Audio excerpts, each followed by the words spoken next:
Now, yesterday, the entire world was watching as Barack Obama was sworn in as the 44th president. And today, in The Loop, we're going in-depth on the technology behind this historic day and how President Obama might actually create government 2.0.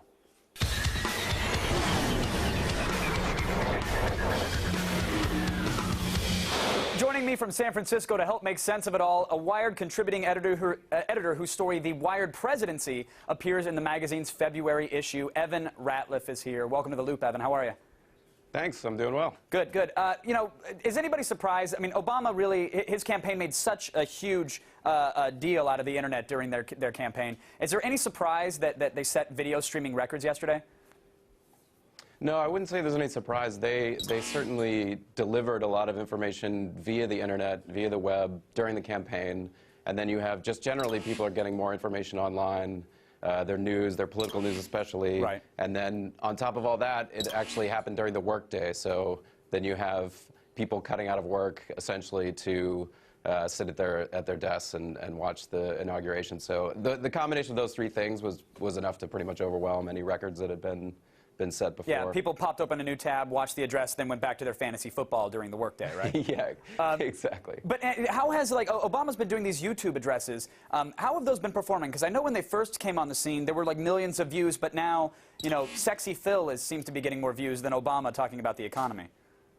Well, they did really well initially. It was so novel. When he did his first weekly address right after the election, it got over 1 million views, and people were just so excited to be able to watch it on YouTube. But then it started dropping off, and it got down to 500,000. And then the later ones were sort of 100,000 to 500,000, which is significantly less than, you know, the highest rated watched videos on YouTube in an average week. And I think people just, their appetite for the campaign was so great that once the campaign was over, they were still really excited about Obama, and then they sort of lost interest as things got more specific, they got more policy-oriented, and a lot of people just aren't as interested in watching those videos. But they'll probably ramp up again now that he's actually in office. He's actually there. Is that something that his as president he's going to continue to do? Do we know if he'll keep creating those YouTube addresses?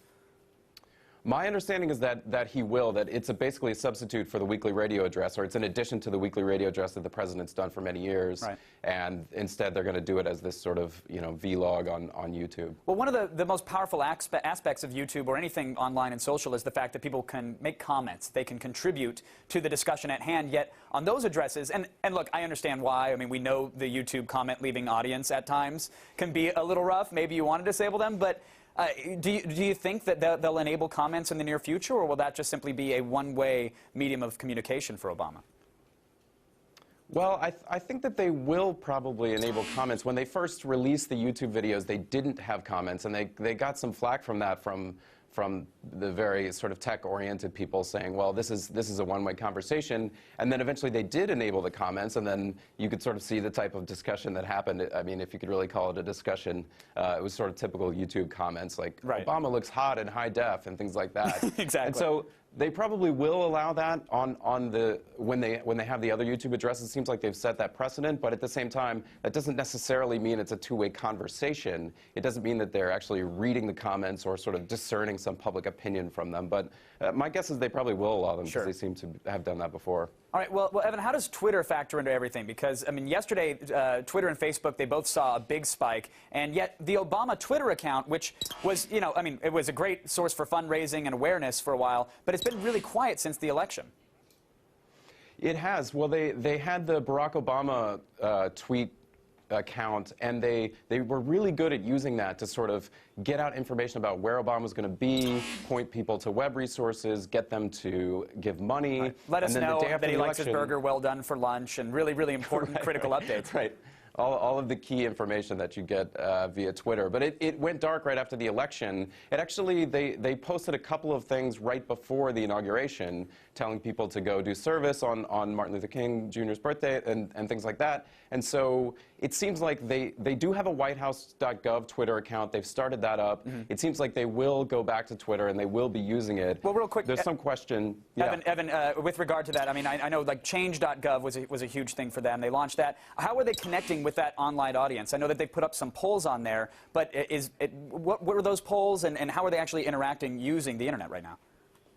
Well, they had a couple of ways. One was they had questions that you could submit questions and people could vote on those questions, and then they would have some of the staff members, either the press secretary or other people on the transition staff, would answer those questions. What are we voting on? Like what his ringtone should be, or what glitter graphics he should use on his Facebook?